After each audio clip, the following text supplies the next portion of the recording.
Good morning. Looks like we might be a sparse crew, but those of us willing to brave the elements this morning, I'm glad to see each of you. And welcome to those of you that are viewing online with us this morning. So,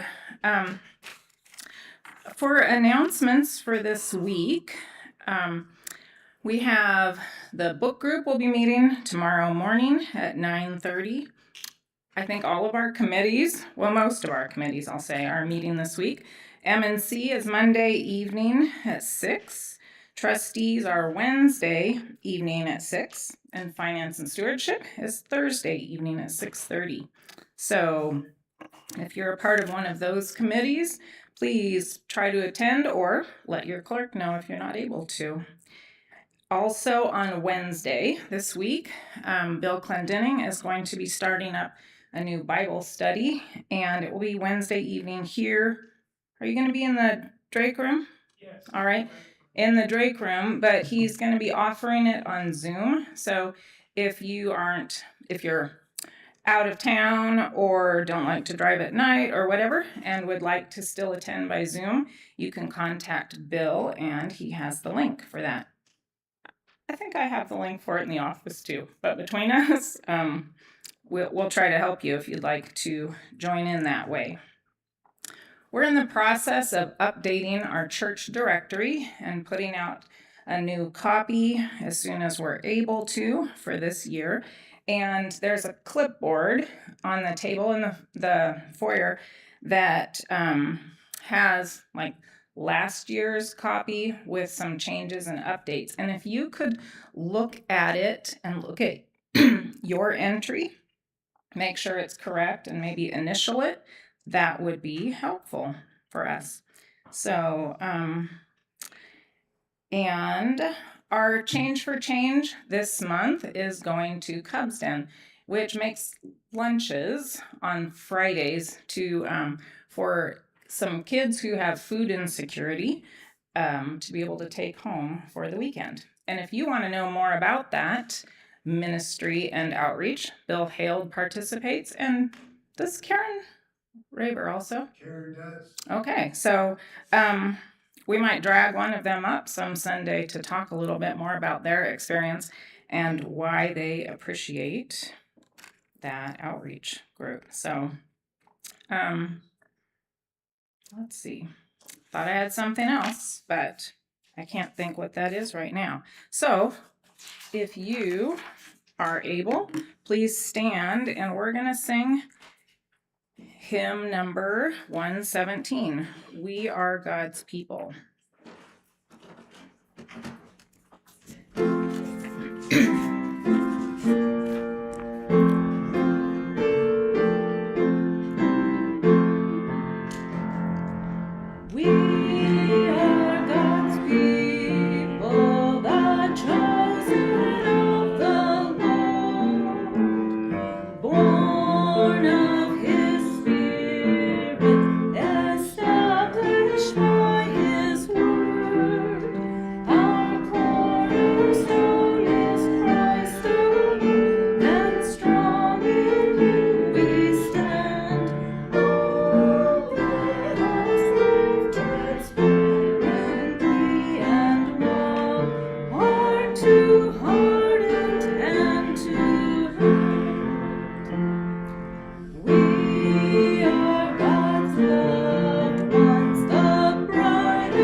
Thank you. I like that song. I enjoyed reading over the words of that song a couple of times this week and would encourage you to do so as well. We're going to take a few minutes to share some joys and concerns and have a time of prayer. And then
Tom is going to lead us.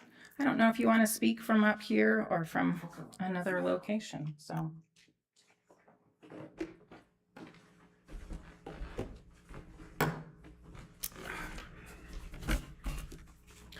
Well, good morning, everybody. I know most of you, but if I don't know you, I am Tom Rockwell, and I work at the yearly meeting office with Sean.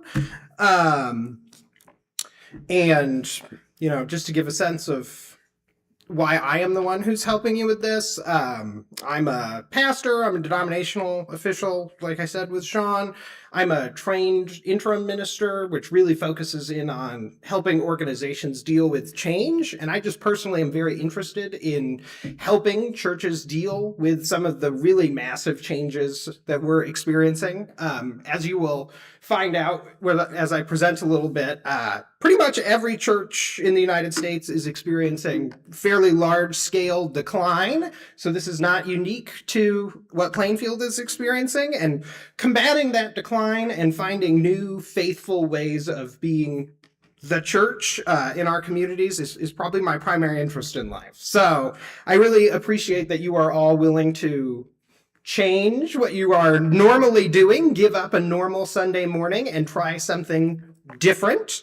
I know that's, not without its discomfort. I think a lot of us get comfort from coming Sunday morning, doing the same thing, knowing what's going to happen, getting some solace from being together, and trying something different can be very different from that, and it can be challenging for us. So I appreciate your willingness to take a risk and see that there are probably some changes that you want to make to bring in new people. And this is a time for us to sort of explore what those things might be together.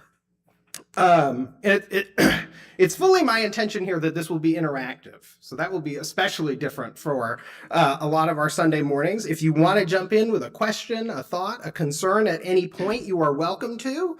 There will be some specific times where we're doing activities. There will be other times when I'm presenting.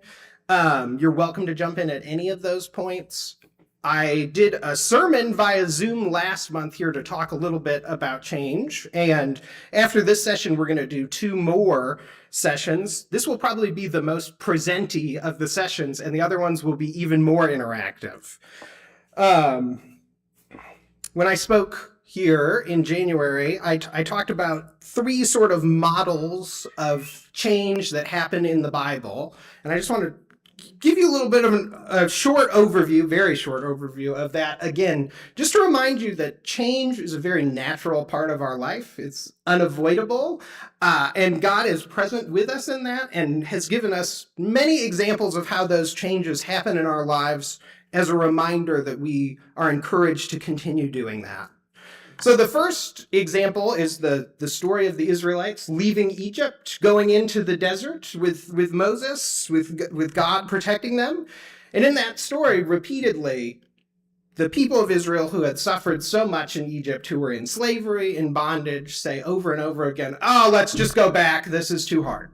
They don't like being out in the desert. They don't like the sense of unease that comes with change, and they would rather go back to a truly terrible situation than take a risk and try to follow God's faithful call to them. So I think one message for us in that is, as we start to enter into periods of change, we will often want to revert to the past because it's just more comfortable for us, even when that's not what God intends.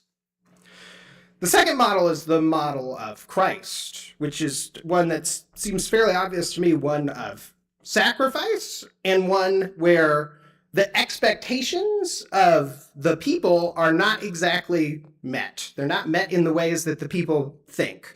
When Jesus was practicing his ministry, people thought that Jesus was going to be the next king of Israel, who was going to help Israel overthrow the Roman Empire and return Israel to a worldly power. And Jesus had to time and time again with his disciples, with people outside of his inner circle, remind them that that's not what God is calling me to do. God is calling me to something very different. And he's calling all of you to something very different as well.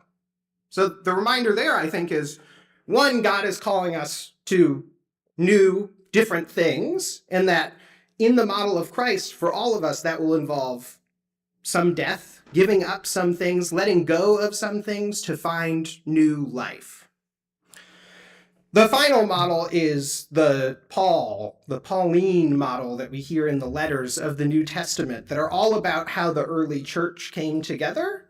And this is all about, we have these people who used to be a part of the people of Israel who are now trying to be Christians and doing something differently. And we have these other group of people who are Greek, who have no connection with the old way of doing things amongst the people of Israel, and they're trying to come together as one new people and navigating all of the cultural tensions that go into that. That seems very relevant to me today, in that essentially we are the people of Israel in that picture. We are church people who have a history of experiencing what Christianity and what the church has looked like, and we are trying to bring in new people, many of whom have no exposure to that at all. And we're going to have to be willing to both offer some discipleship about what it means to be Christian and have some new openness that being Christian is going to look different in the future. So those are 3 models that I want you to kind of bear in mind as we think about these things in the future. And then I want to say a little bit about more of what my hope is that we'll be doing. So we're going to have today's session, which is focused on who was Plainfield friends in the past? And alongside that, we're going to try and look at what did church life look like in the recent past in the United States? And I'm hoping that we are going to look at some of the wider scale changes that have happened in our culture, which I think are really huge and probably larger than any we have previously experienced. And I'm not endorsing or denouncing any of those changes. I would just like us to look at them as neutrally as we can to get a sense of what's happened and where we're at. I'm sure as many of you know, it's really easy to kind of slip into complaining about like, oh, kids are at soccer on Sunday mornings now instead of at church. Don't think that's really the point of what we're called to do. We're trying to find new ways to deal with the new challenges that we're facing. So we're going to look a little bit at what's happened at Plainfield by putting together a timeline of the history of Plainfield. And we're going to look at that larger scale history. And I also want to look at why some of these changes and declines have happened.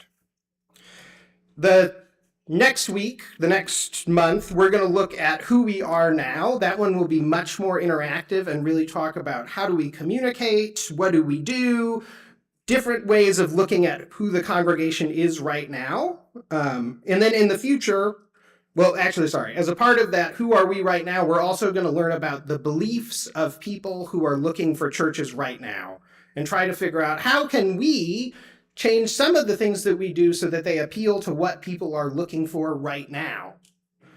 And that is partially is to assure you that there really are people who want to come to church right now. There really are people who are interested in a different sort of faith life. But I think we experience a lot of culture clash between the sort of people who have experienced a lot of church and Christianity before and people who may be interested in spirituality but don't have a connection with these existing churches. And trying to find ways to minimize and deal with the culture clash that those two groups experience is one, I think, very much what Paul was doing in his ministry, and two, clearly what we have to do if we want new people.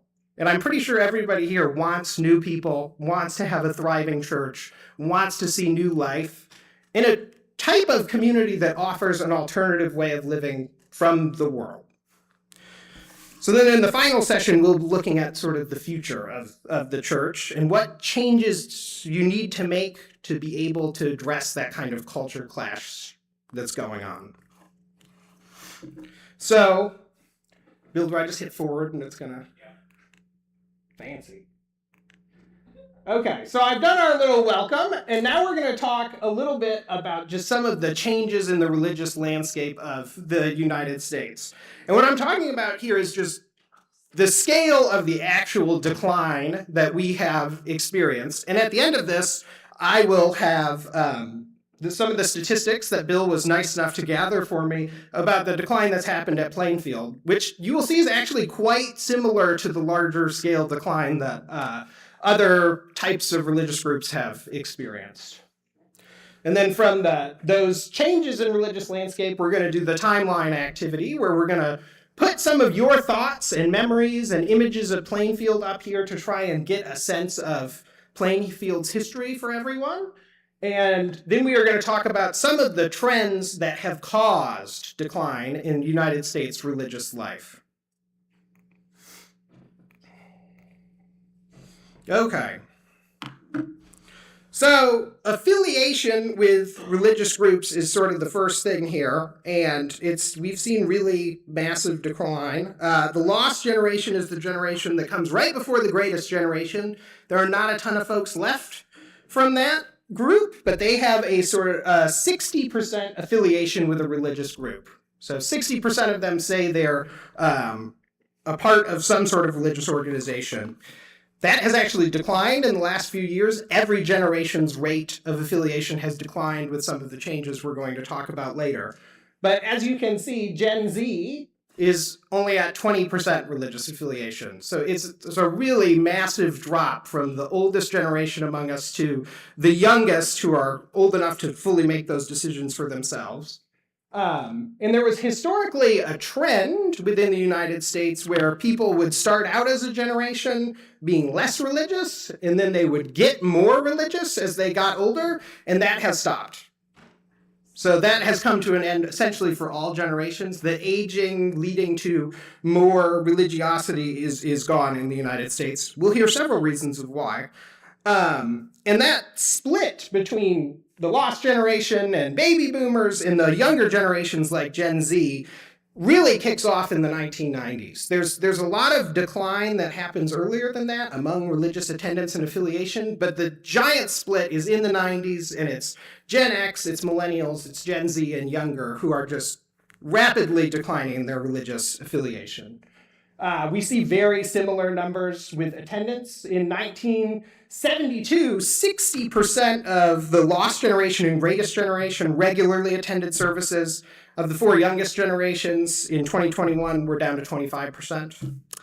And by the time we get into the mid-2000s, it's just all the generations are declining. That 60% number for the lost and greatest generation would have been closer to 80 in the early 2000s, but just everybody is declining very steeply. The average age of a tender went from 47 in 1972 to 59. It's even worse for clergy, where it's 50 to 58 between 2000 and 2015. And attendance has just dropped on average from about 137, so most churches were kind of mid-size, to 65, so a little bit larger than what you probably see at Plainfield. There's a range of ways that sociologists try to measure belief, but one good one is just kind of like the certainty that God exists. Among older generations, we see something very similar to affiliation and participation. Gen Z and millennials, it's considerably lower. It's about half, where only 35% of Gen Zs and millennials are certain that God exists. These are actually some of the better statistics for religion in the United States. The beliefs come through much stronger than the resulting participation or affiliation does. So when you see some news articles saying, oh, maybe, the decline of religion is plateauing, it's almost exclusively talking about belief, and the attendance and participation numbers just continue to decline.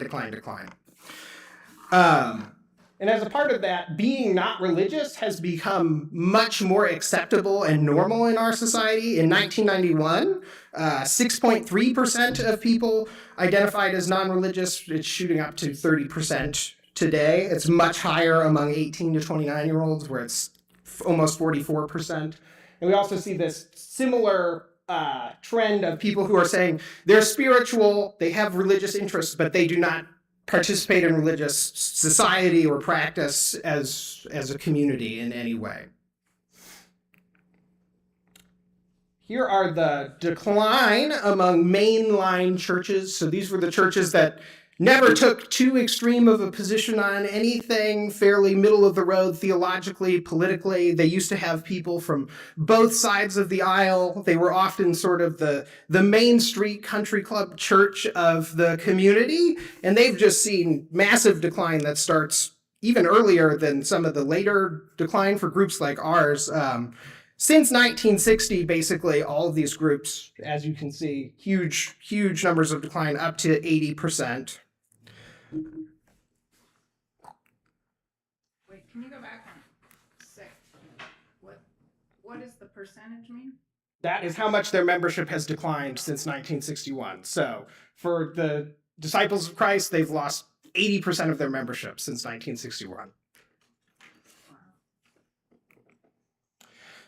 Church closures are at about 4,500 a year, which is a very large number. It's more than 100 a day. There are about 3,000 churches planted annually. That number is rapidly declining. Like 15 years ago, that would have been more like 4,500, and it would have led to a net stability for churches, but the net loss of churches is about 1,500 a year. And I've included some info about religious schools here as well. The Catholics keep much better data than other people, so I use their data. In 1990, they had 7,400 schools, and that has almost halved to 4,750. And a lot of this is not just about sort of participation, the well-being of the churches themselves. It's also about the sort of social perception of churches. All types of institutions you will see have declining trust. If you're like a big group of people that's trying to get people together to do stuff together, in the 1960s, people would have thought you were really great. Older generations, probably a lot of you are like members of Kiwanis and the Lions Club and that kind of stuff. And if you ask somebody from Tom Rockwell's generation, Tom, what are you a member of? Nothing. And I am probably the more institutionally inclined. I pastor a church. I work for a yearly meeting, but younger generations, not much interest in being in institutions. So in 1990, 44% of people had a great deal of trust in organized religion, drops to 19% today. In the 70s, there were very few people who had little or no confidence in churches, 11%. Today, 31%. Clergy, the decline is actually even more substantial. In the mid-80s, 67% of Americans said clergy had very high or high moral standards, the highest category they asked, down to 32% today. Interestingly, younger Americans used to have an even higher estimation of clergy, and the decline has been even greater, going from 70% who thought they had high moral standards to 22% today. So the church used to be an institution that people instinctively trusted, that was a good contributing part of society. Now people are more likely to be skeptical than they are to be favorable of it. And here are the numbers for Plainfield put together by our very own Bill Clendenning. Thank you, Bill. You can see the 1950 sort of membership and attendance. Membership as that left number, attendance that right number. There's a graph of it on the right side. And actually, 1975, there was still growth here. People were still doing well. The membership numbers had increased, which goes against the trend in the U.S. for the main line. So that indicates that Quakers are part of some of these sort of non-mainline other groups of churches whose decline really starts in the 1990s. And you see that pretty clearly here, that it does pick up speed around that time. In 1975 was the peak for membership, 356. 1950 was the peak for attendance, 150 on an average Sunday. We're down to 42 on an average Sunday. A little lower today, I think, but hey, we started early. And then the membership is declined by, well, since 1975, 250 people. So pretty large scale decline. And I know a lot of these numbers are very depressing, and typically our response is kind of to like bury our head in the sand, say there's not anything we can do about it, it feels too overwhelming. But what I'm encouraging you to do is embrace the reality that we are in, which I think will give us a distinct competitive advantage as a church. If we can embrace where we're actually at and see the actual situation, I believe we can be strategic about responding to the situation and bringing new people in. I think part of this is you need to know who you are and get a really good sense of that and who you have been to make the correct changes. In many ways, I think Quakers are really well placed to respond to the current situation. We have a range of beliefs that I think work really well with this sort of younger mindset. But again, we need to be strategic about that. So part of knowing who we are is knowing who we have been. So what I'm going to invite us to do is to do a timeline activity together. And Katrina has put some sticky notes and pencils in the back there. I assume we could deliver those to people who need them. And the idea here is we're going to write, I will give out some questions and we'll write down some answers that will go up on this timeline on the wall. And that will give us a sort of tangible sense of Plainfield's history. One major advantage of the sticky note system is if you do not move around well, someone can take your sticky note and deliver it for you to the timeline. And I think Katrina sent you some sort of questions and queries in emails and printed some out just about significant events, favorite moments, and moments when the church changed life. We'll talk about some other things too. But how many post-its for each person? I don't know per person. I would say if you have an unlimited number of things to offer, great. But we'll try to keep the post-its coming your way. And if you do, if you have something you want on a post-it note, it would be great if you wanted to talk about it a little bit and share with us about what you remember. So why don't we start with the significant events of the church? I think there's a lot of historical things here. When was the church founded? Pastors who were a big deal. It could be the passing of members who have really significant, some big ministry moment. You can be as broad as you want here. What are some of the significant events of Plainfield's history that pop out for you? And this part is going to be dependent on you guys. We need you to contribute to get a good sense of this. You can mark a year when you started attending here. That is a good one too. And That's a significant event for our congregation. Is there anyone who started attending here in like the last year or two?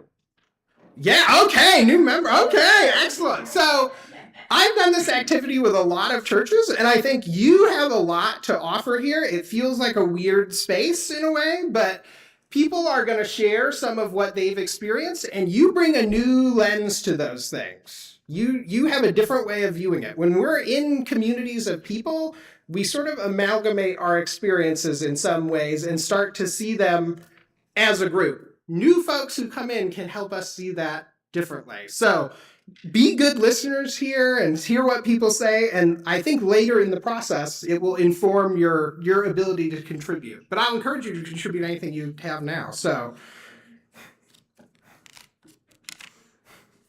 if you have a significant event, we can have someone come get it for you, or you can come put it up here. I'm going to get a very mobile microphone. Yeah, we've got two coordinates. You're being I just want to show them the time.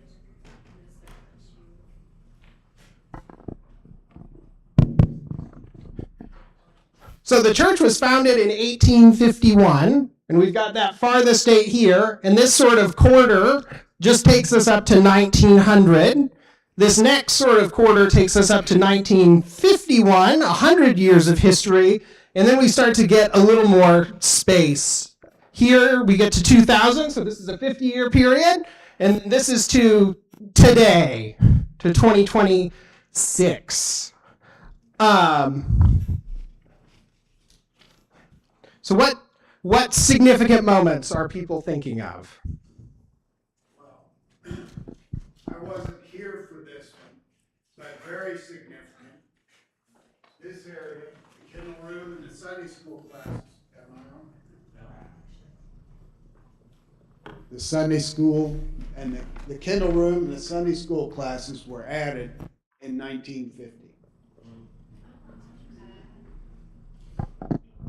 Excellent. In the some of these things I know from being told over the years from people That's great.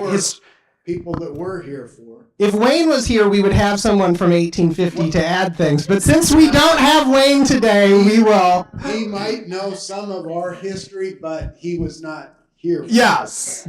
You're welcome to add historical notes you know, but we're not present for. He was able to hear you say that.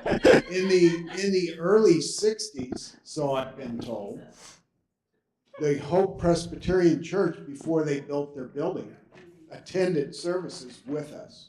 Okay. So that helped our attendance. That made it a lot more. And I've been told that not only was this room filled, this room was filled, and they rolled up the doors and filled up what is now called the Drake Room. Wow. Do you Wow. know why they met together with us? I only know that they were invited to worship with us while they were organizing and building their church.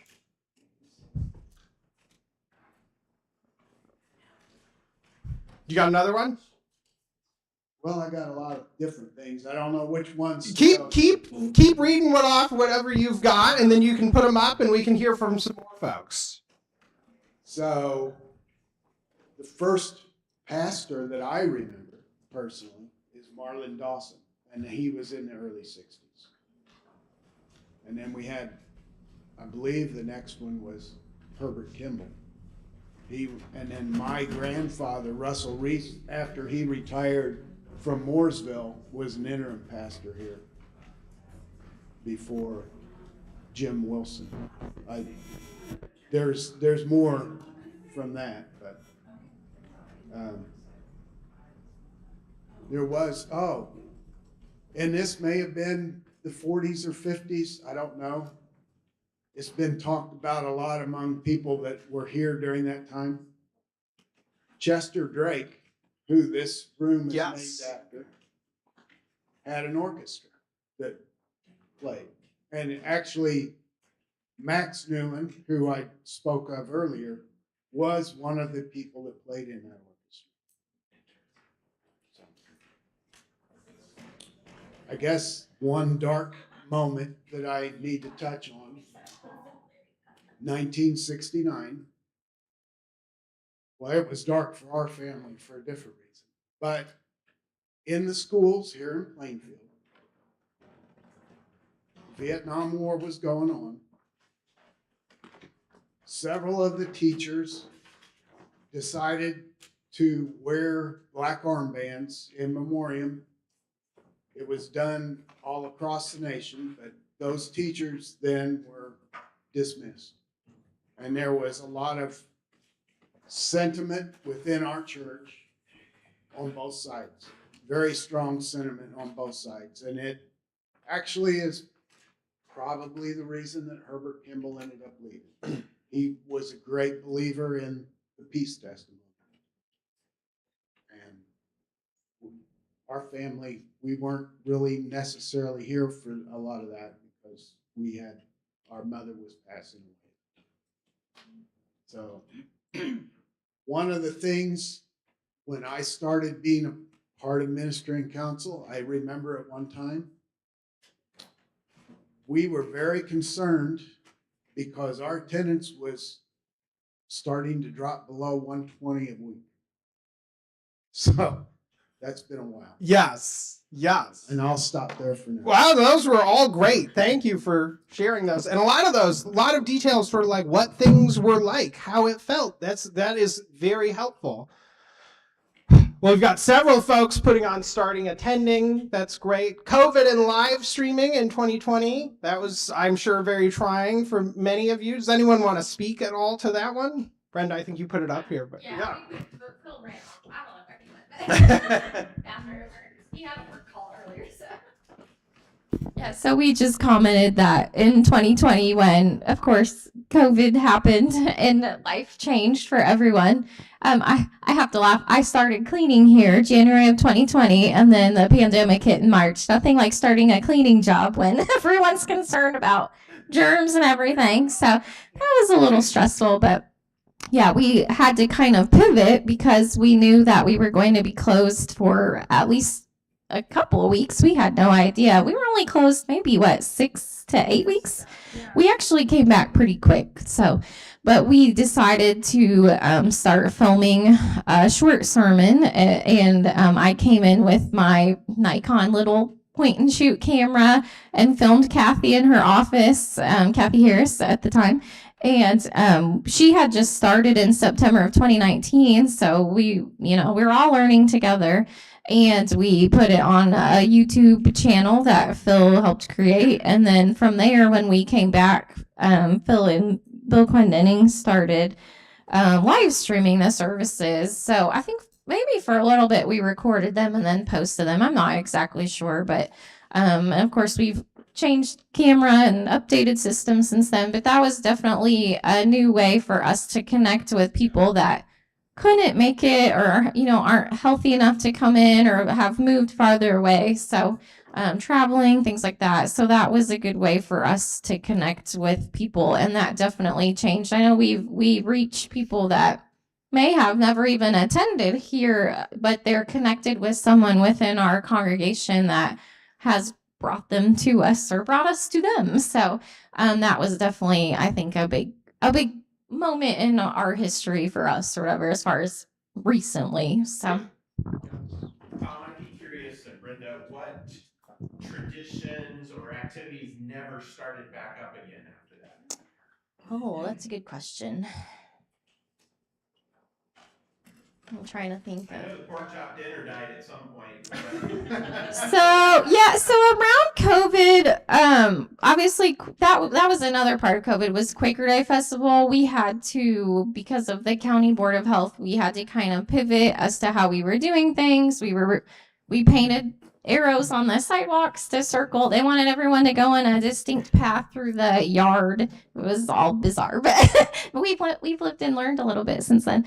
But I can't tell you that specifically. We had talked about food trucks for several years because of the age of our congregation and the amount of work it takes to run. If you've ever run a food festival, like I look at Hazelwood Fish Fry, also another died off event that was popular.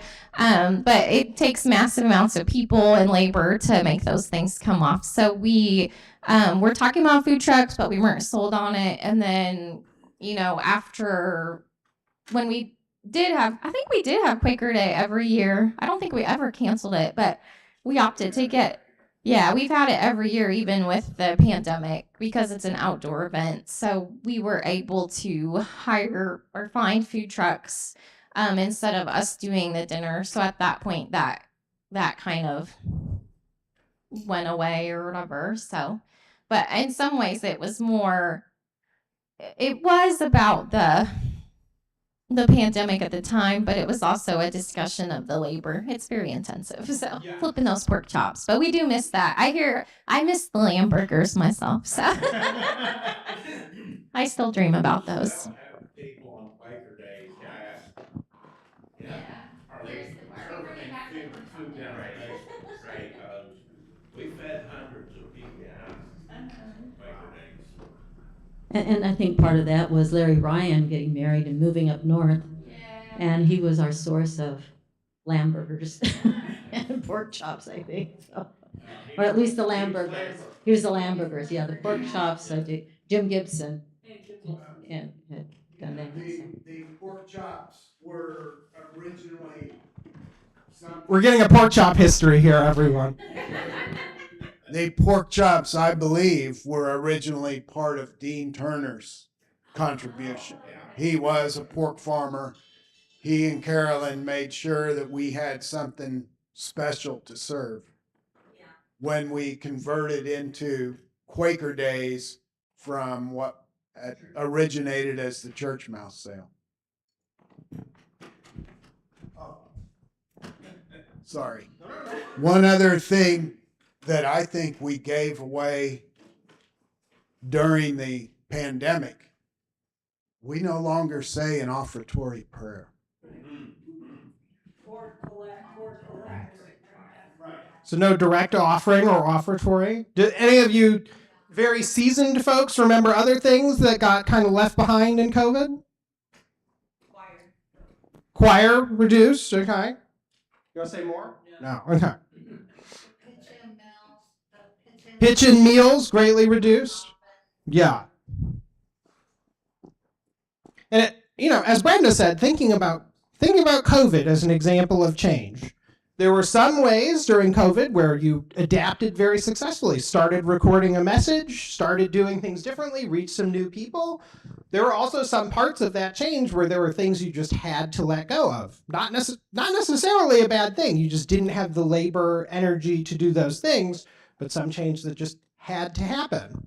I'm thinking about the conflict that Bill brought up as well, and I think it's important to note about conflict that yes, every community has some amount of conflict in it, but with the statistics we saw about the decline of churches, which is happening to everybody in every kind of church, clearly it is not about individual church conflicts that are causing decline. So when we think about these kinds of conflicts, it's better to just think about them as how do these conflicts get in the way of us responding to our wider community rather than assigning blame, digging into the things that may have harmed us in some way. It's really just about how do we look forward? How do we learn from that lesson, see how it got in our way, and move beyond it is what we're trying to do. So who else has something they want to contribute? Yes. Okay.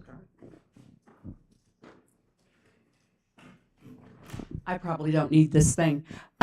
One of the things that I remember kind of growing up was children's choir. And I'm just going to say this. I'm going to call out Bill Held. I was not the giggler. It was Shelley Knight and my sister Sharon. And I believe the children's choir turned into the Children's Choir of Indianapolis. We used to go to different churches, and I think the children's choir kind of started of Indianapolis with church groups. And my mom was a big choir person.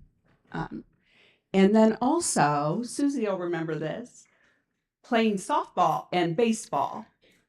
We didn't play baseball, but we played softball. We even played at the women's prison one time. My dad coached that.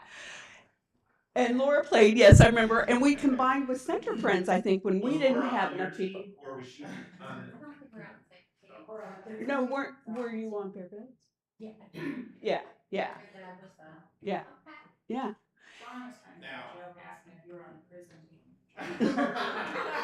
No, but the person who did the Bible study killings up in northern Indiana, some of the counterparts, her name was Paula Cooper, but the people who assisted her, they were on the prison team because they had been on 60 Minutes the week before. And I looked up to Pat and I'm like, oh my gosh, she was on 60 Minutes last week. Anyway. And we had a big affiliation with the AME Church and possibly other church. I felt like Center Friends and Plainfield Friends were friends, so to speak, but I don't feel like we have that association as much now. And I do have some Sunday school teachers who I remember learning the books of the Bible for a big size candy bar because my parents only gave us a little bit of candy. And Mr. Hutchinson, John Hutchinson, he sticks out as a fabulous Sunday school teacher to me. And I also want to say that what happened. Oh, sorry. One of the things that happened for me was the walking group during the pandemic. So that was an addition. And I got to know, Cindy's not here today, Cindy Turner and, Simmons, and Helen, I don't know what her aunt's last name is. I got to know them a lot better during that. And also the book club has been really enjoyable. And that was, I think, started in 2025. So yeah, those are the things that stick out for me. So some new additions that are proving productive there. That's great. What other things do folks have to share? Perfect. I wanted to mention the ministry at the boys' school. Ben Anderson, decades ago, was a faithful visitor over there. Dr. Hadley, and of course Charlie Hubbard were faithful members for decades. And I did the last couple of years until the boys' school turned into a adult facility. That's when we kind of stopped doing that. But that was tremendous. They used to bring the Hendricks County Ramblers in at Christmas to play for them and all that. So I imagine Bob Garris probably went to back before I did. I don't know. We used to joke at our house when we would play euchre, and there'd be a certain way we played, and we'd go, boys' school rules. Now, having brought up softball in the early through the mid 60s, the Plainfield Friends Church had one of the best softball teams in this town. And I don't know, but I'm pretty sure every player on that team had at least some connection to the Friends Church. Weren't necessarily bringing in ringers.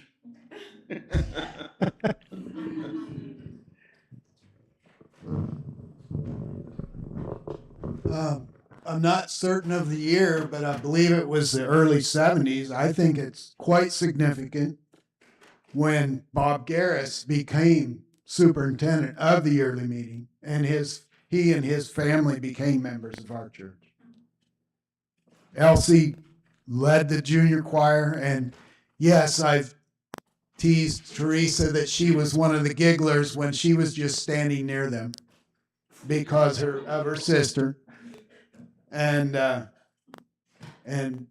Bob and Elsie contributed a lot. They were not shy about bringing other people from their neighborhood to the church, young people. So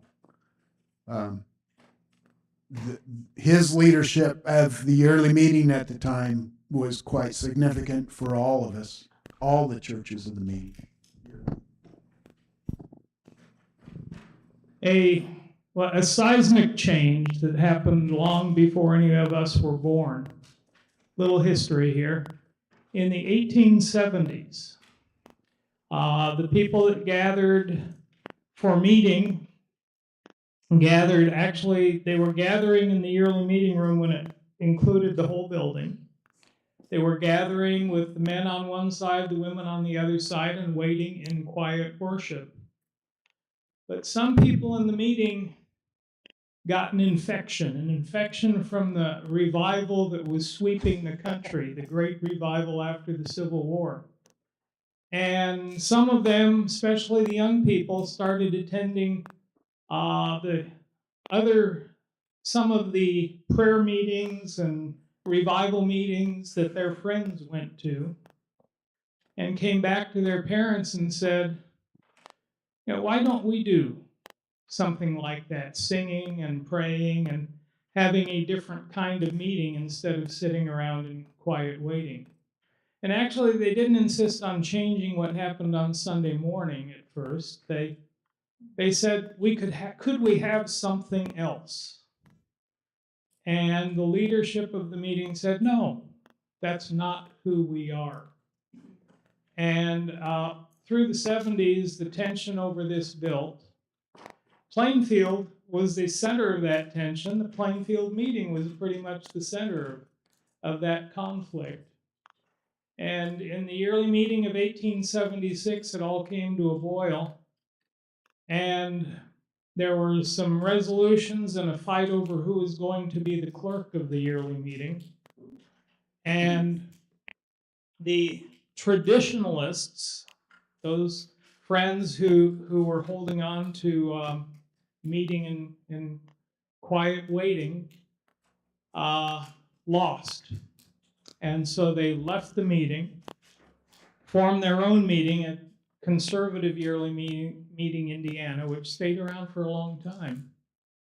But Friends in the 1870s began to be much like we are today, worshiping in a new way, in a different way, with songs, and eventually in the 1890s, pastors. So that's what a big thing that shaped us today. history lesson done. And well, continues to shape us. So I appreciate that. We are the progeny of that infection, as Bill called it. And it seems I do think there are still tensions that exist in Quakerism from the split like that and earlier splits that continue to inform how we do things. And it's really important for us to dig into those a little bit. Okay, I'll stir up some more trouble. I'm curious if any of you feel like there are conflicts that are unresolved to this day in Plainfield Friends.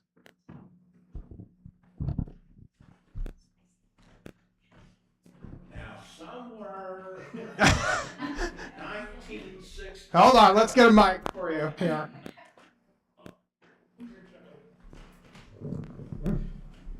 Somewhere around 1967 or 68, and I have no idea whose idea it was, we bought a pool table. Put it in the basement. Now, that seems like a pretty trivial thing, but I guarantee you, for this church, that was, and I have no idea where the table went.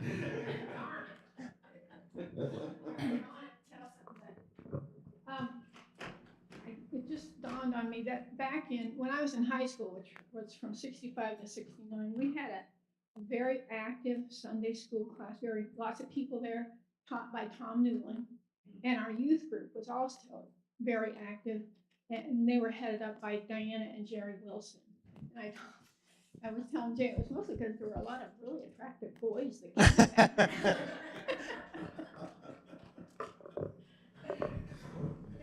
I also can remember back, I believe it was in the 70s, Mrs. Archer. And what was Mrs. Archer's first name?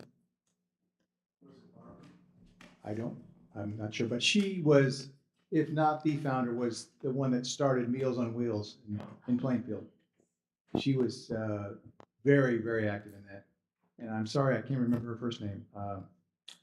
If anybody can remember, let me know. But she was a huge contributor to that. That started it here in Plainfield. I know when they showed the numbers up there for church attendance and it said in 72 like 113, at first I thought, and remember I was a child, that seemed so low because I thought this place was packed and I was pretty sure everyone from Plainfield was here because, when I'd go out in the community when I was little, I would see people. But I think if 113 people showed up today, I would be surprised at how many that actually is. It is probably so. So there's mention of a pool table incident. And then we had the mention of the black armband incident here. More recently, I see the disagreement over flags. I put that up there. It's something I was told about. I wasn't here at the time. Okay. But after 9/11, some people in the meeting desired to put flags up on the platform. And other people said, no, we don't do that. And I'm with those folks. Anyway, a compromise was reached, and that's why there are flags out in the entryway.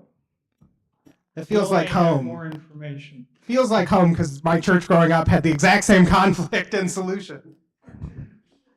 So I believe the original compromise is that they were put down in that entryway, which was the old entry after, and the foyer was already here. That way they were in the church, but they weren't full display for just everybody. But then at some point they migrated. But since we're brought up 9/11, there was another conflict there. The yearly meeting offered to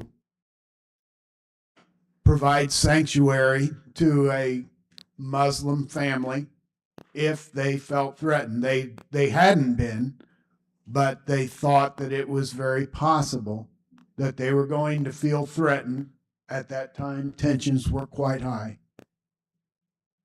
We had a meeting an impromptu business meeting, and it became very divisive. I left that meeting thinking our church was going to fall apart that day.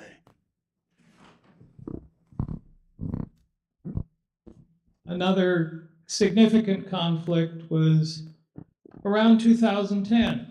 And the issue, it was a yearly meeting issue about our Christology and how that was to be understood in light of our faith and practice and a number of other things.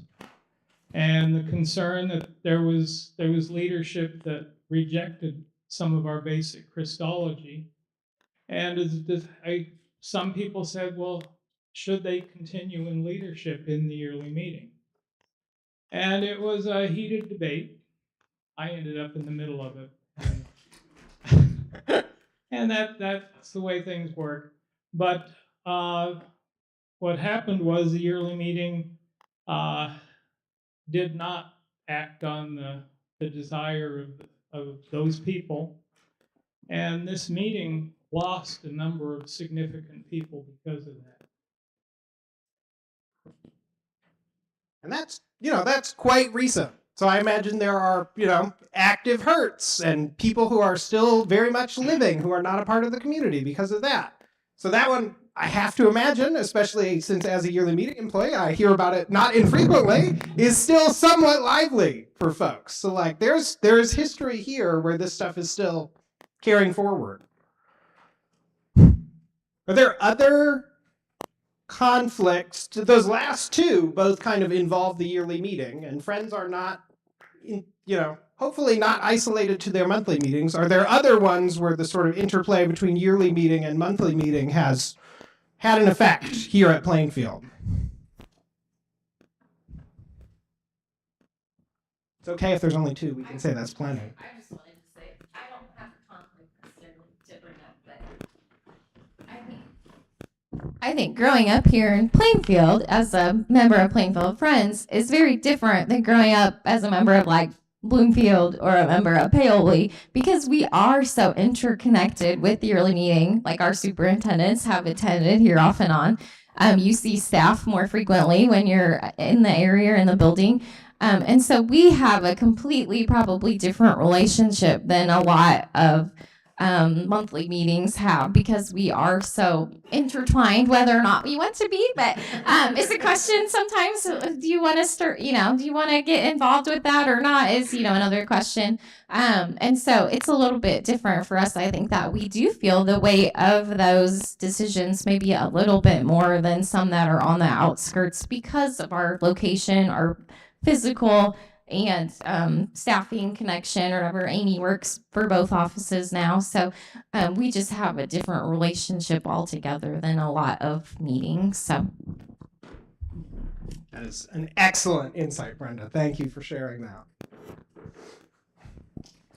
I have another positive that I would like to share. And this was, I believe it was after COVID.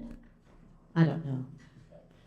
But it was a small Bible study that we had at Andrew and Jessica Hale's apartment.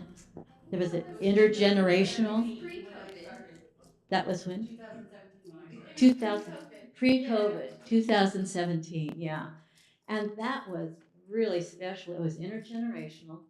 It was the Jacksons and Michelle and Andrew and his wife and Bill and myself. And it was open to anyone who wanted to attend. But we got together and we had beverages and snacks and just looked at the scriptures together, and it was such a blessed time, and I thought, wow, we just need more of these small group Bible studies where we can closely share with each other, Yeah.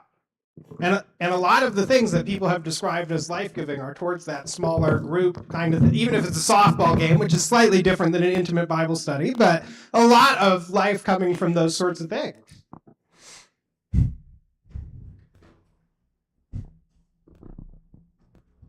What other things do folks have to share or questions they want to ask?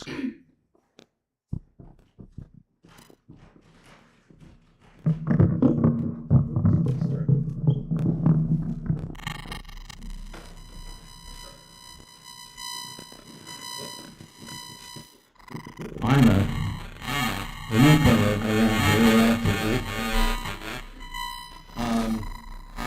But I was raised in a Presbyterian church and have attended the meetings where each had a unique personality. And I came here after spending a few years at Fairfield, and myself being more on the conservative side of things, felt very unwelcome there. I felt very welcome here because I saw more of a neutrality. I am seeing the Friends Church overall becoming far less conservative in how it views things.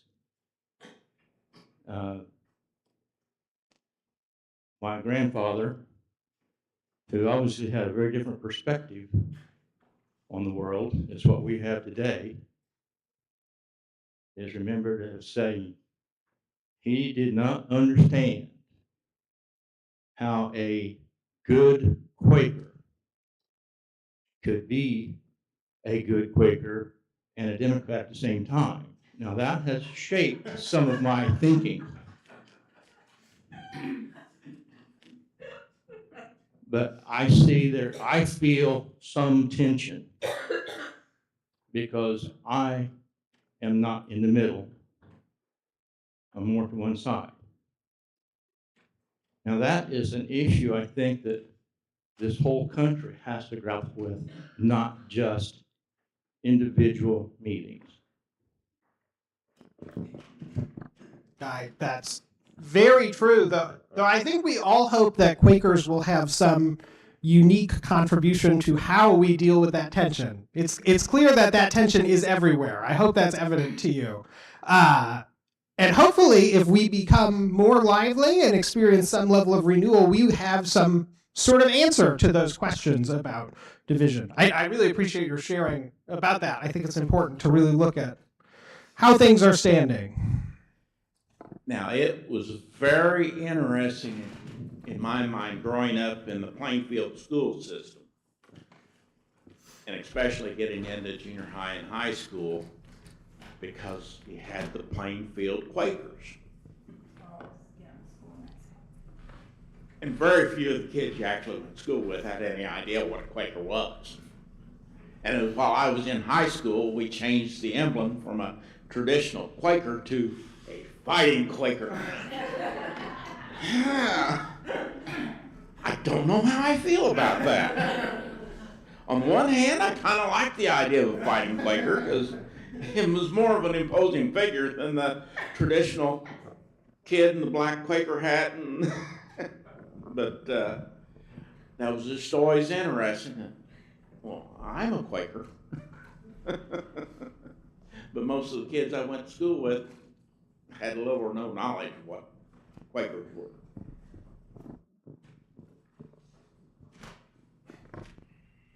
Well, we cannot explore the entire history of the church in 30 minutes, sadly. So hopefully we can find some ways to continue to engage with this history. And I hope it's clear to you how important it is to looking forward to look back a little bit and especially see like where are some of those unhealed wounds that we need to address to move forward. Where, looking at our history, do we have some special gifts to contribute? It seems like there are some unique things about Plainfield. How do we live into those gifts? And I think looking at the history, we can start to figure those things out a little more. I'll be talking with Katrina about how we can continue engagement with this in helpful ways, but I really appreciated everything that everybody had to add there. Does anyone have anything like burning on their heart they want to add before we talk about some cultural causes of the religious decline we've experienced. Yes, Kathy, go ahead.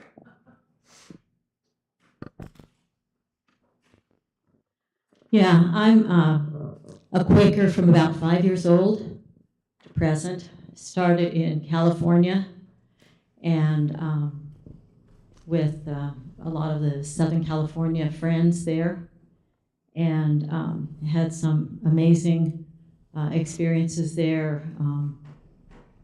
We actually were blessed to have, I was blessed to have Richard Foster as a youth director. And very Christ-centered church that I went to in Garden Grove. It started Alameda, it's now Garden Grove. And they have transitioned to over the years. But then married my husband, and we became pastors of Friends churches, and went from California to Kansas, and then we're called here to Indianapolis, or Indiana. And as we came to Indiana, I felt quite a change from the Christology of what I grew up with in California to the environment of what I came into here. Kind of feel a little bit like Jean, you know, and when we were told it was a very diverse church and environment, and we were committed to ministering within that diversity. But something that happened when I was in California, we were part of Traveling Friends and had a Quaker come and stay with us. First thing she said when she came in the door was, "I hope you're not one of those Christ fanatics." And my mouth dropped because I didn't say it at the time, but I wanted to say, yes. Yeah. Yes, I am one of those Jesus fanatics, you know. And so I think the struggle for me within Quakerism as a whole is the fact of keeping Jesus central to my Quaker faith and not having my Quaker faith just be a socialistic Quaker faith that encompasses every religion, because every religion is not Christ-centered. Yeah, and I mean, as you heard there from Kathy, from Jean, and I think everybody else is aware, you know, we're all coming together with these different experiences and expectations. The more we can talk about who we were, who we are, the more we can take account of some of those expectations and start to try to find where is God connecting between all of those experiences. So it's critical for all of us to be, you know, transparent about what it is that we're looking for. Who do we want to be, so that we can have those conversations more deeply and more meaningfully. And if we can't do that, if we can't talk about where do we stand, what do we need, we can't really get to the point where we have something more substantial to offer. So I appreciate friends who shared that. I appreciate all your sharing. That was great. You did better than most churches I've done this with. I've had a couple where we got like 3 things. That was disappointing. This is much better. So thank you. I appreciate it. And like I said, we'll find some ways to dip back into this as we go forward. For now, I want to turn back to some of this larger religious decline in our society. We talked about just some of the raw statistics of like the change that has happened. We've experienced massive decline. Now I want to talk about some of the causes of that decline. And there is no single cause. We are in the midst of dozens of very large societal changes that have shifted things for us. There's an excellent book which I meant to bring with me and hold up for you, and I forgot it at home. But it is called Why Religion Went Obsolete. And it's by a book by Christian Smith, who's a sociologist at Notre Dame. And I take a lot of what I'm doing from his work. And his essential argument is just that younger generations now don't understand the purpose of religion in their lives. They have such different experiences of life that they can't relate to what purposes the church originally filled. And he has about 40 societal-wide changes that he talks about as truly significant. I have tried to boil that down to like 12, and I've grouped them into a few headings. One are significant family changes, the ways family live today versus how they used to live. The next is about economic change in the way some of our economic systems have shifted over the years. And then some of them are just broader cultural changes. So I'm going to start us off with family changes. And I'm going to remind you, I am not endorsing or denouncing any of these changes. I'm just trying to observe things that have happened. Many of them will be things that make you go, oh, young people these days, which even people as young as 33 like myself do. But I'll just encourage you to try to stay open-minded. The point is not to endorse or to judge, but just to see where we're at and see how God calls us forward amidst those changes. So the first one is women entering the workforce, which is a great starting example in many ways because there's lots of benefits and there have been some costs. In the 1950s, the rate of women in the workforce was 30%. 2001, which is not so recent these days, 60%. So doubling, quite a large increase. And as you probably remember from your years in church, stay-at-home moms did a ton for churches. Even in my growing up years, the majority of volunteers at our church were stay-at-home moms. And we lived in a smaller community where there were more women in that situation. But churches have lost a massive number of volunteers to their projects with this change. There are many benefits that come from it, but there's been a cost for churches in what we can meaningfully offer. And a lot of these changes are big changes that interact with each other. And women entering the workforce has shifted the pressure on maintaining some of the traditional family relationships that really our churches are structured around. So this change is not just we've lost volunteers, people have less time, but it's also shifted the way people relate socially in other ways that affect churches.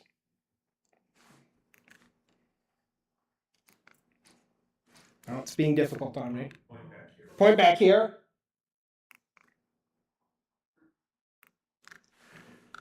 Where? Oh, when? Okay. So one of these is the deinstitutionalization of marriage and family. Marriages pretty much used to be, family life used to be pretty much one way. Man, woman, raising children. That's it. Pretty much everybody did that. And churches are still, I think, in many subtle, small ways, structured around that style of family life. And the statistics bear this out, that if you don't fit into that sort of category, you are significantly less likely to attend church. This has a whole bunch of different factors to it, but a big one is just the delay in when people first get married. In 1969, the age was 21. Moving up closer to today in 2021, it's 29. So people who are in marriages, especially in the past, were much more likely to be a part of a church. And those people were much more likely to go to church around the time they got married. So in their early married years, they would have the experience of being in church through their early marriage. Now that people get married later, they, one, join the church later, typically, and then also don't have the experiences of some of their early adulthood years being shepherded by the church. And all of these touch points of participation and being shaped by church disappear. There's all sorts of sort of small ways that come from that where they're just kind of gone. The percentage of folks who've never married has a 50% increase, pretty much since the 1960s to today. Unmarried cohabitation, so living with a partner, virtually unheard of in 1969, 17% of the population today. People who live with roommates into the long term, not super common in the past, doubled. It's actually a pretty significant rate. I think it's like 10% of the population. Living alone, I don't have the exact figure, but actually I do have the exact figure. 7.6% in 1969, so this is people who are sort of 18 and older who live on their own, doubled as well to 15%. And then children who had previously been almost exclusively in two-parent households, only 9% in 1960. Over a quarter today live with one parent. So lots and lots of changes in how family life works. And I want to read you, this is the only long quote I'm going to read from the book today. And this is Christian Smith, the sociologist, talking about what I was just trying to say, just sort of navigating your early 20s, which is always a time of a lot of change with religious influence versus without it. Basically, the difference between navigating crucial life decisions in your 20s while involving religion versus being detached from it. In the former case, religion helps us to shape how 20-somethings navigate transitions, choices, identities, commitments that emerge for them. In latter circumstances, the religion is absent. In short, the age of the first marriage influences when, if ever, younger adults explore religion and maybe join religious congregations. So the more we delay marriage, the more likely that you're never to experience a religious involvement, religious community. And removing those religious influences has sort of a doubling effect on our odds of participating at church. So this is like a huge factor for us, that it sort of doubly impacts things. It takes away or delays one of the entry points to churches and then takes away the support people would have experienced so that they have even less sort of lived experience and purpose for going to church. So there's lots of family changes within that. And one of those we talked about is delaying marriage.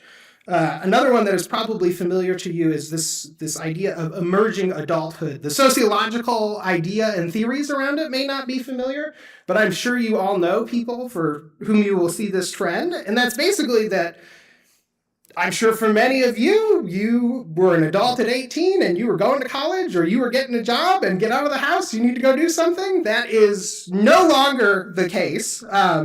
Even for the most successful professionals and future leaders in our country, many of them are like in graduate school until they're in their mid to late 30s. And of course, this means they delay marriage, delay parenthood.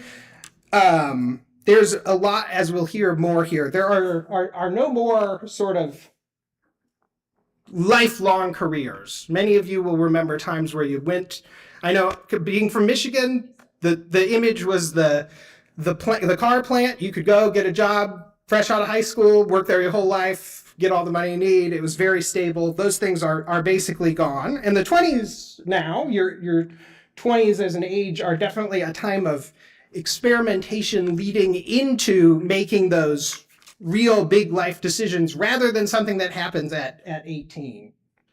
This has a lot of culture clash, I think, with some religious typical ways of reviewing things religiously.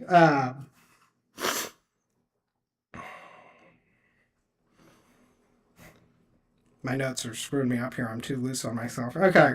Okay. So religion, traditionally has encouraged settling down, starting a family, getting into community, commitment, belonging, history, even bigger things: eternity, tradition, roots, external authority, objective truth, self-discipline, sobriety, sexual self-control, ethical constancy.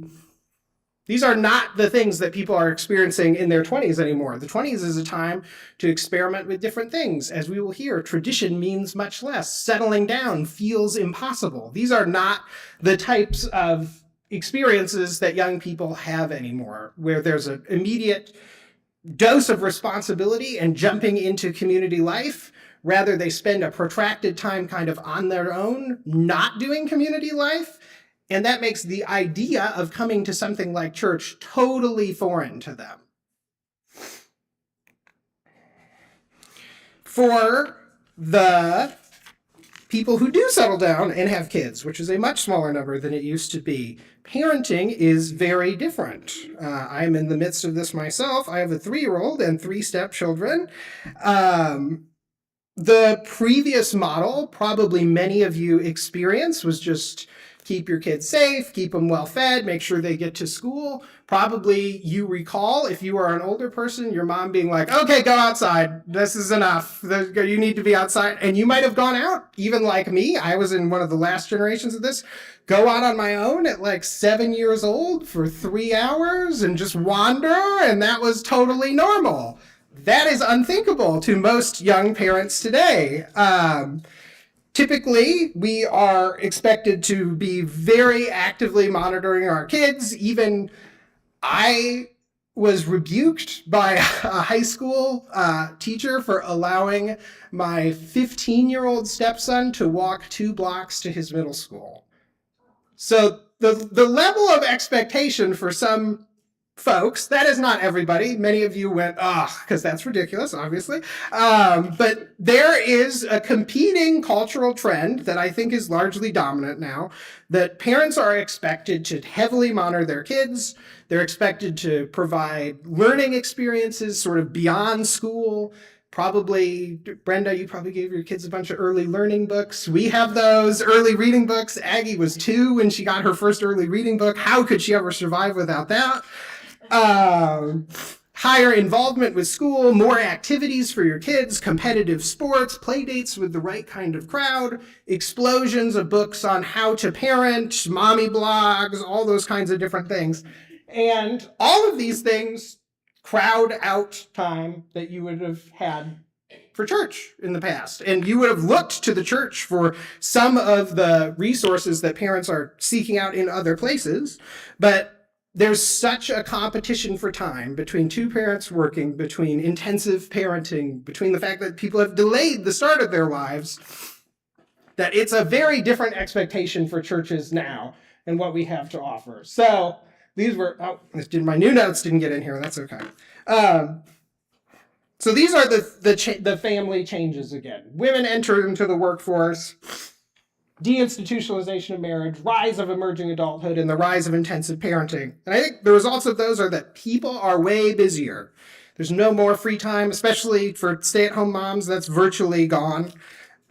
People reach stability in life, if they do at all, which we will hear more about in the economics section, much later in life and very differently, which means that they typically participate in church much later than they used to and don't have the influence of church earlier on, and especially in their young adulthood. And by and large, people do not fit the standard image of a church family. There's some just sort of like, I would say, basic and small stigma about not looking like the right church family, but I actually think that's the minor factor when we think about just how we get to church and how we engage with it. If you are single parenting 3 kids, getting 3 kids to church at 9:30 or 10:30 Sunday morning, not going to be easy. If they were out late doing activities the night before and they do activities every single night, you're probably going to be pretty burnt out for getting to church and getting on Sunday morning, which might be your only real day off, considering you were at soccer all Saturday. Not really that tenable. So society has shifted dramatically for families in these ways to put much more burdens on their time and have much less familiarity with church that would even make them think to come to church in the first place. So the economic changes. We're going to talk about mass consumerism, which is a much longer term trend. Some of the effects of neoliberal capitalism, millennial geographical mobility to cities, and the disappearing of the American dream. So this one we're going to go back to the 1800s on. Obviously, we in that period, we're in the sort of the middle of industrialization, and we discover better ways to use fossil fuels. We have big enhancements in iron and steel technology that make it much easier to harness those fossil fuels. And the results of that is massive economic growth, especially in sort of the Western world, Europe and the United States. You can see some statistics there from 1790 and 2021. Those are both in 2012 dollars. So there's no inflation here. In 1790, before some of these changes took place, people would have had about the equivalent of $5,000 today, 60,000 now. So massive, massive, massive increase in the amount of money that people have and in the amount of production that societies are capable of producing. And going from 1790 to today, there were long cycles of figuring out what to do with all of that production. You can imagine your ancestors just doing their daily chores. They do not have washing machines. They do not have refrigerators. They do not, the list goes on. They do not have the wide range of things that make our lives in some ways much easier. And we, of course, need resources to pay for those things. And throughout that historical period, there are just endless cycles of producing too much. What do we do with all this stuff we're making? Price collapses, market collapses, job market collapses, layoffs, the whole thing, that require a change in mentality. And there's a culture of mass consumerism that takes shape. You may, especially some of you older folks, may have a memory in some of your grandparents having different values. You talked a little bit about this, Gene, of just thinking of the world very differently. I think for people from my generation, it's honestly inconceivable how different this was. But the strong value on thrift and sobriety and being self-sustaining, taking care of yourself, replaced with, as you can see in any number of ways, gratification, spending. Think of your Starbucks coffee, think of whatever little treats we buy now. Those would have been unimaginable to our ancestors. Quakers used to have testimony against the idea of credit and interest, installment buying. Those things would be inconceivable to the early Friends. And shoppers just in general began to think about buying things rather as, I'm going to get the bare bones minimum I need for my survival, to be, we now buy stuff for status and things that express our identity. Obviously, that clashes in a lot of ways with some traditional conceptions of religious teachings. You can think simplicity, thrift, restraint, focusing on spiritual purposes. Those things are not known to the consumer mindset. I don't think spiritual purposes have any meaning in that sort of way of viewing things.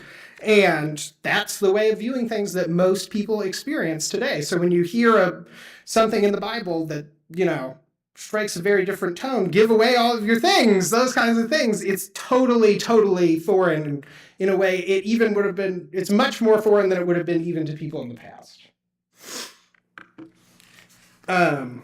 Okay, neoliberal capitalism. I will especially say again, not judging, not propagating either way here, just talking about a certain economic way of viewing things that I think has had a big impact.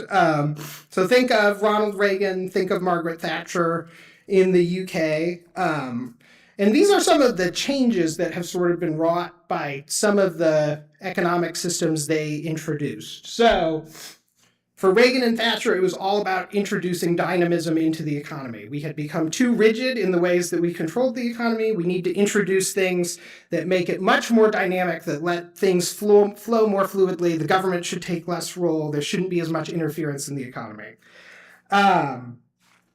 Part of that is the firms that used to offer you a job for your whole life, that kind of thing was gone. There was outsourcing of jobs, temporary positions, benefits, costs sort of shifted to employees. It was all about efficiency and trying to do things in the cheapest way possible, those kinds of things. There were many, many benefits of this system. Greatly increased economic gains, starting around this time with the introduction of some of these changes. And many of the old ways of working had ceased working, but there are also some big costs. We'll hear a little bit more about this, but I think one of them is, since the economy became more dynamic, and for the worker that means it became more competitive, there became a much larger focus on work and career. So young people feel the need to network more, education that goes on forever and ever, get more certificates. We will hear about how much more they move for jobs, which I think is a huge deal. They have just less time for things than they did before, this focus on career takes up tons of their energies. We heard about how parenting does. This more modern, more dynamic form of economy takes up even more time. The most stable people, who were those traditional families who we were talking about earlier, who were the most likely to come to church, are probably the people who've put the most energy into focusing on career now and have much less time for church in general. And if you look at some statistics about this, statistics are not great on this, unfortunately, but it seems basically true that the younger generations report about double the amount of financial stress that people in previous generations would have reported at in the same phases of life. So the statistics aren't perfect, but they would lead us to believe that people feel way more stress about money and work than they used to. The psychological mobility of young adults. I think this is huge. I want you to think back to, Gene, think back to your grandparents who lived on a farm in Indiana and knew basically everyone who lived near them, had very close community. Things did not necessarily change that much. You basically saw the same people lived in very stable, fixed community in ways that I think now are pretty much inconceivable. Neoliberalism is all about fluidity, reducing transactions costs, specializing for efficiency, capitalizing on all competitive advantage. And the social contract between firms and workers is gone. I think this shows up best in how much people move. So for baby boomers, this is how much they move per decade once they turned 18. Baby boomers moved 1.28 times per decade. Gen X moved 1.71 times per decade, and millennials move almost 3 times per decade, or almost triple what baby boomers moved. So when you think about living stably in a community and establishing connections to a church, if you move 3 times per decade, you are not going to be inclined to connect deeply with the places you go. The mentality about connection with place changes drastically because of those economic changes that are taking place. And then again, like the mass consumer changes that we talked about, there's certain sensibilities, cultural sensibilities of neoliberalism that have really influenced people. The United States is the most individualistic place in the world. There's a great cultural comparison tool that sorts cultures out by like sort of 5 criteria. What is this called, Sean? It's called the Gert-Hofstede measure. The Gert-Hofstede measure. Thank you, Sean. And it measures different cultures on these 5 different traits. One of them is about independence. The United States is by far the highest on independence, and the only country where independence is their strongest dominating trait. Neoliberalism kind of doubles down on some of these things. Highly values autonomous independence, continual innovation, material prosperity, market exchange relations, consumer satisfaction, endless competition, globalized, cosmopolitan everything, monetizing marketing of all aspects of life. I don't think I need to belabor for you how that does not exactly fit with some of the older biblical ways of viewing things, of prioritizing community, of there's nothing new under the sun. There's a certain mentality that just doesn't square. So we talked a little bit about how much younger people move, but they also move to cities much more than they used to. For the last 200 years. Tom, as you've talked about these various things, going back to adulthood being later, and then the consumerism, things that I have observed along with the consumerism is the technology. It's just addictive. Yes. And I think the young people have time. They're spending it all online. I have a 20-year-old daughter or granddaughter who spends a lot of time. She's graduated from high school looking for a job, but she spends a lot of time online. And I think, it's relationships. You have the broken families, you have the single families, the children growing up basically on their own sometimes, and they don't have the relationships. Yeah. And if the church is not just religion, it's relationships. Relationship with Jesus, but also a relationship with each other. And so that's what I see as we look at these statistics that you're giving us. I agree. The question is, how do we get people back to that relationship focus? And we will hear more about the digital effects of things. That is definitely a significant trend that will come up. So younger people move to cities more than people in the past. People have always done that, but younger people today move to the city earlier, stay there longer, less likely to move out at all. And the areas they move to tend to be less religiously affiliated in general. So they're moving more, they have less connection to the places they live, and they are moving to places that are less religious. It's all working against what, in theory, we are trying to do. The last one kind of ties all of these together, which is the disappearing American dream. The 1990s were the longest phase of economic growth in U.S. history. And since then, so this is the kind of stuff that like really directly impacts Gen X, millennials, Gen Z kind of things. There have been a series of major setbacks that have complicated that picture quite a bit. The dot-com bubble burst in 2001. The NASDAQ slid 75%, took 15 years to recover. That one particularly hit Gen X hard. 2008, subprime mortgage crisis, 4% real decline in GPT, 9 million jobs, $19 trillion in U.S. household wiped out, 10 million homes, 10 million families lost their homes to foreclosure. Amidst all of this, which especially affected millennials as they were starting out on their economic careers, there were too big to fail companies who often got bailed out, which people feel great resentments towards, which deepens some of the institutional distrust that these people feel.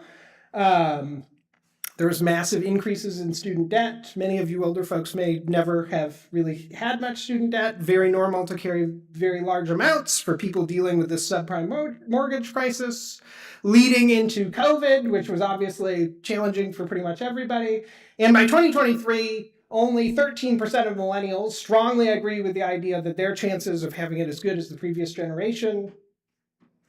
43% disagree. And this further magnifies other changes. Like, it's part of why people delay marriage, it's part of why people distrust authorities and institutions, and it's a big part of why they divest from community and social concerns. They're just not seeing how that's going to happen for them, and they don't trust the religions or the institutions that in some ways defend that.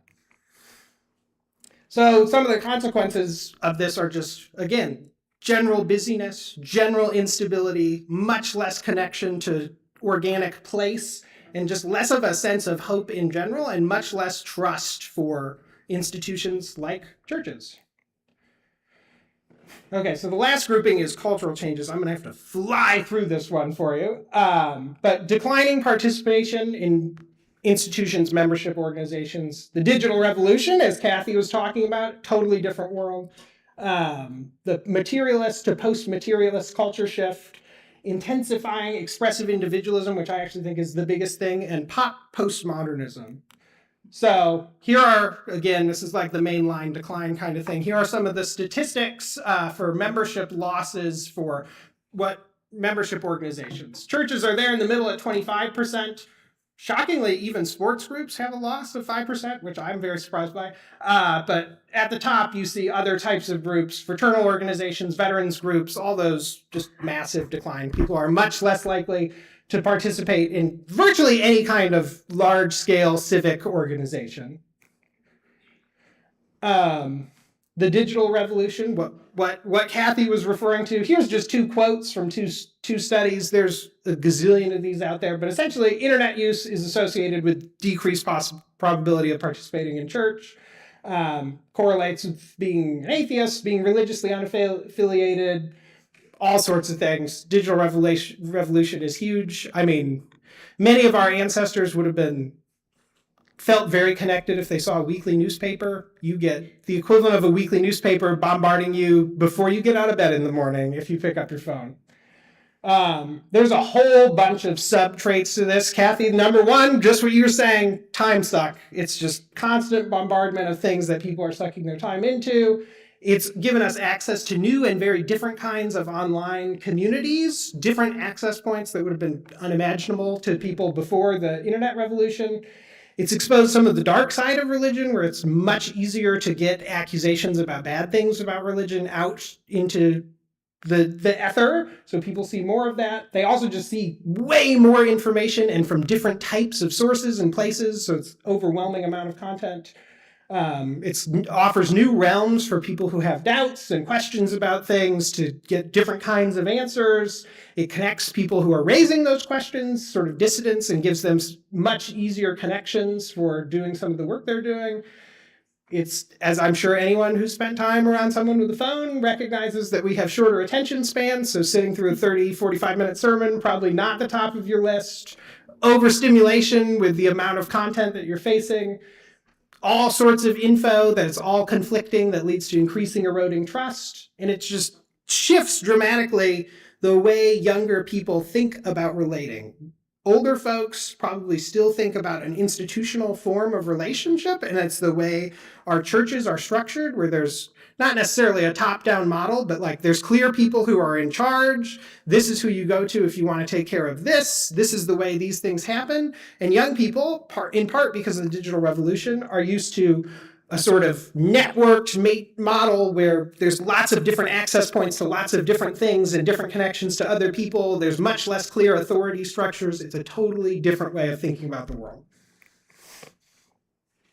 This materialist to post-materialist culture is a sociological theory that I think is relevant. It's essentially to say our ancestors didn't have nearly as much as we have, and they prioritized values that were about material concerns of like, we need to focus on keeping things stable. Once things become more economically stable, people tend to focus in on things about individual self-expression and fulfillment.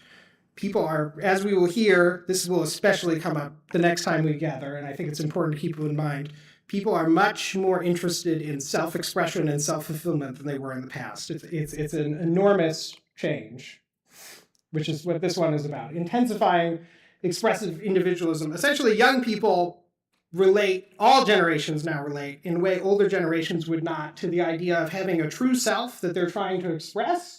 And the goal of life is to discover, express, and live out that self. Personal feelings, subjective experiences become much more important than doctrinal statements or any external claims of religious authority and those kinds of things. In fact, most younger people find those kinds of things threatening now. This is a long study that was done, I think, by Christian Smith about how people feel about these sort of expressive individual statements, but it's important to follow your heart and be true to yourself. Pretty much everybody agrees with that across generations. And you can actually see some of the older generations agree with that more. As oh no, this statistic is backwards. Sorry, these are backwards statistics. So being authentic is more important than satisfying the expectations of others. 92% of millennials agree with that, not 90%, 2% of boomers, whereas only 79% of boomers. So these statements about something individually for me, discovering myself, that is paramount in importance for younger generations. And people who identify with this trait, it does have a big effect on religion. Adults who are in the highest quartile of expressive individualism, of statements like, I have a true self that I need to express. These are also backwards. I do not know why these are backwards. So adults who do not do that, who are the least interested in, no, this is right. Okay, adults in the highest quartile of expressive individualism go to church infrequently or not at all, 75%. Those who are least interested in expressive individualism, 42% attend church much more frequently. 10% of the highest quartile like never attend, 38% of the lowest quartile attend weekly. So if you are more likely to say, my individual expression, which is very common thinking nowadays, my individual expression is paramount, you're basically guaranteed to not go to church. And there's all of these social problems. Final authorities in the self, not God's scripture or tradition. Inherited identity actually feels threatening and illegitimate because it's something you're supposed to discover from yourself. We see moral norms as obstacles to our own exploration. Subjective spiritual experiences are much more important than communal ones, which I think is especially difficult for Quakers. And young adults just see religion as restrictive, irrelevant, and in some ways inauthentic, which are all undercut by this expressive individualism. So religion sends on some level of authority, thick communities, received wisdoms, moral constraints, long-term commitments. Those are all totally against the norms these younger generations experience. And the last one, and this one will come up considerably more later, is some of pop postmodern thought. A lot of this is from philosophical work that comes in the 70s, 80s, and then becomes very popular in the 90s and breaks into mainstream thinking in like the 2000s. But it's basically a string of clauses that have caused us to really question central truths. Seems very relevant to our political dialogue to me as well. So people who claim to know the truth are either naive or manipulative. Any large-scale comprehensive interpretation of life in the world is somebody trying to control you. Whatever you believe is human-made, it's biographically based, it's culturally relative. There can't possibly be an external truth providing it. Knowledge and convictions are nothing more than individual subjective opinions. Nothing applies to everybody. There's no universals. There's no absolutes. It's impossible for anyone with one view to judge the view of others who have different experiences. Thinking that beliefs should fit together coherently is overrated. Contradictions are fine. How you feel subjectively is as good a guide for choosing how to live as anything else. And you should believe and join in some things, but you should never have too much certainty and you should never have too much investment. So those are like essential statements that are, as we will learn the next time we gather, very definitive for younger minds and younger cultural experiences. And I think the consequences of those cultural changes are enormous and essentially lead us to a place where institutions are less trusted, subjective experiences more important, and people who try to push a wider narrative are, in some sense, not trustworthy.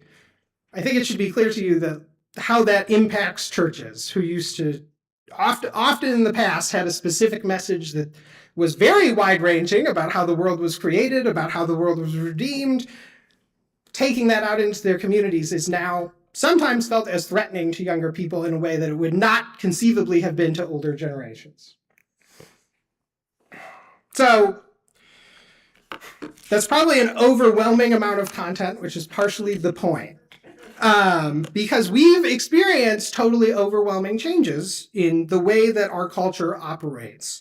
And if you want to learn much more about the details, I would encourage you to pick up Christian Smith's book, Why Religion Went Obsolete. I think he does about as good a job as anyone I've ever read of summarizing all the changes that have taken place.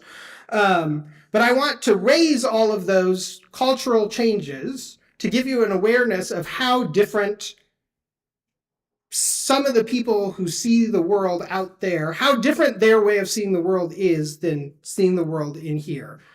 Many of us were raised in households where we went to church, we experienced what it was like, we have some fondness for that.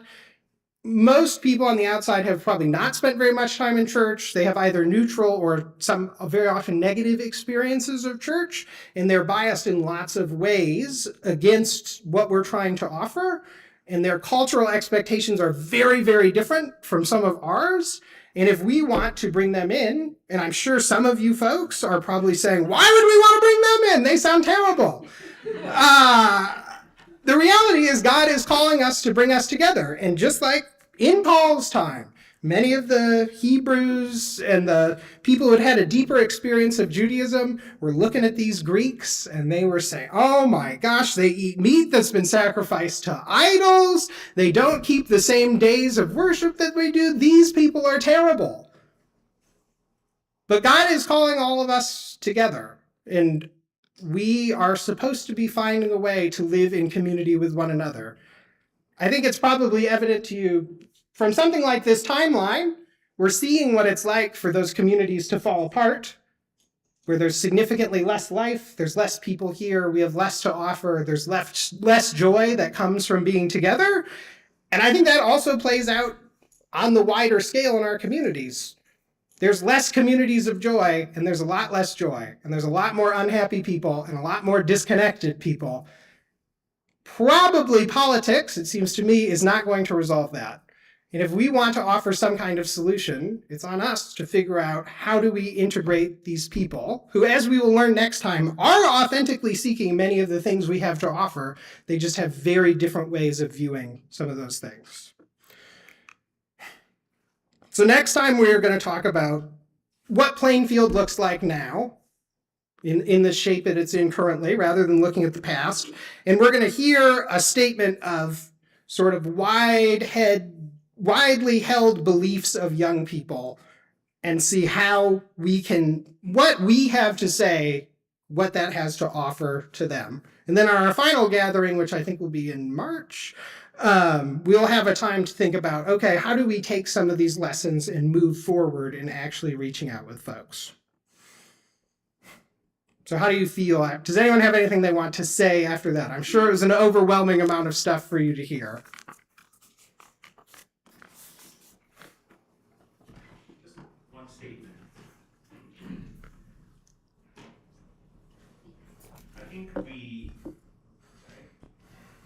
I think we when you say, of course you want more people here, I think sometimes we think we should want more people here. That's different than wanting more people here. Yes. We should just, but we feel like we should want more people here, but we're not so sure we do. Because they'll mess stuff up, right? And I think we have to be honest about that. It's the right thing to say, well, of course we want more people here, but I'm simply just saying I think I should want to have more people here, you know? And I think that's worth considering how we wrestle with that a little bit, because I think that's honest. Yes.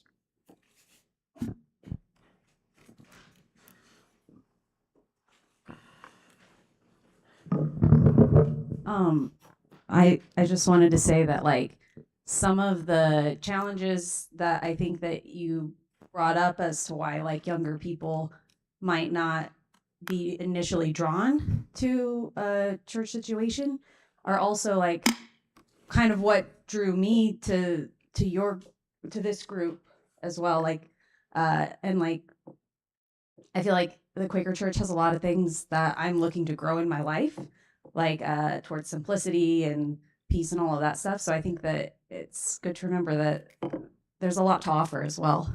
Yes. It's not all like, yeah. Yes. The discomfort that some of us feel when we hear about the ways, you know, the world has changed people in the world also have that discomfort. And if we can offer them something to speak to that, I think we have a very viable way forward. At 80 years old, I can relate to some of this because I do not trust institutions. Mm-hmm. That's something I've learned over the years, much to my demise. I think as we reach out, as Plainfield reaches out, we need to make sure that the people understand we're a community. We're not an institution. I'm new to this, and I'm new to Quakerism. You're not selling Quakerism. That is not going to resound very well with people. I'm sorry. But the fact that you're a community will, because I think they're beginning to catch on that the online community is not working. I think they're beginning to understand that, and they're going to be looking for community. And this is a place where you can help them raise their kids. You can help them in all kinds of ways because it's a community and we care for each other. And I think that's something they're looking for, and I think that's something you offer. You offer it right now. So I'm proud of you.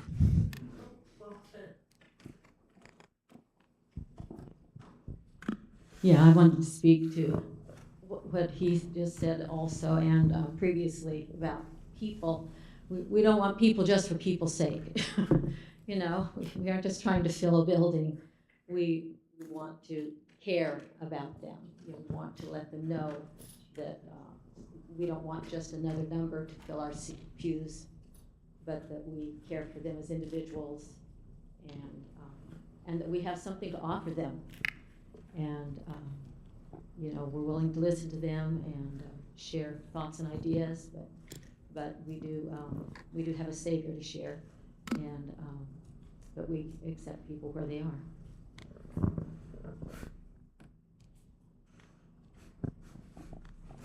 Any other burning desires people want to share before we close? Slightly over time, with my apologies. Well, I just, for one, thank you, Tom, for your investment in doing this. I can tell that it was well prepared and quite timely to put together as well. Happy to do it. I find it very interesting.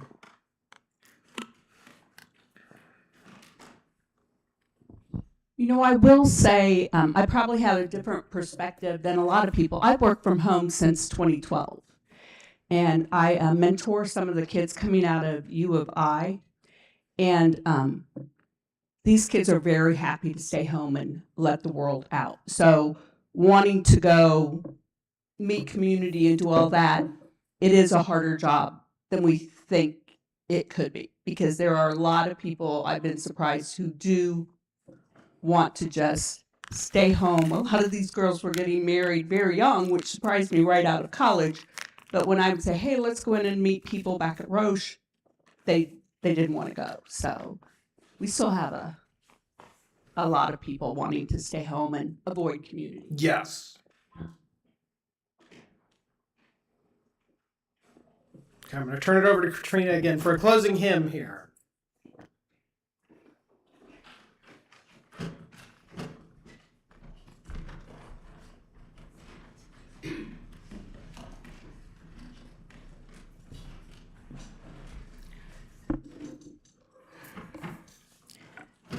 Thank you, Tom.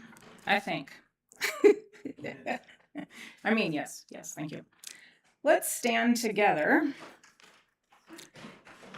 and wait for Jerry. No,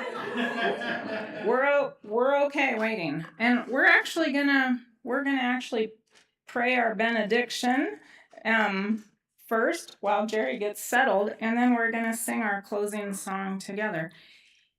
And maybe, like me, you need to take a few deep breaths, and it takes me more than one time to kind of process and let some things sink in so that I can apply them. But let's pray, and then we'll sing together.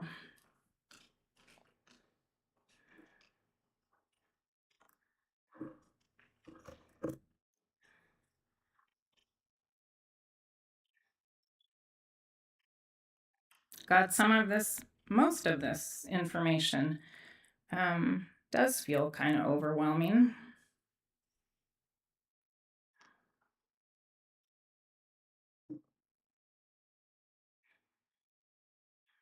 But it's not hopeless. We are not a people without hope. We have you, and we do have our faith and community. Help us each to take some time today to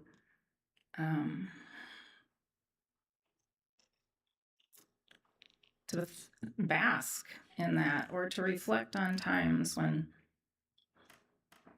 that community has been good or hard, and to remember that you are with us in all of it.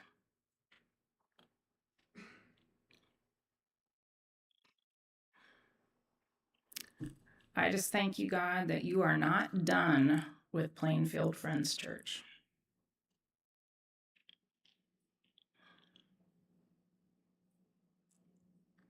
And I pray that we will lean into the discomfort and the excitement of seeking you together for our future. Amen. We're going to sing hymn number 447, He Leadeth Me. And I think Bill and Jerry, we're going to sing just the first and the last verse.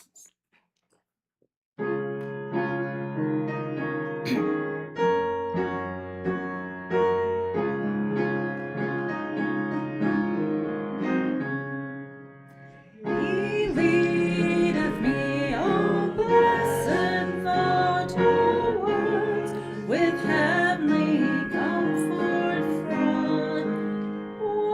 Whate'er I do, where'er I be, still 'tis God's hand that leadeth me. He leadeth me, by his own hand he leadeth me. His faithful follower I would be, for by his hand he leadeth me.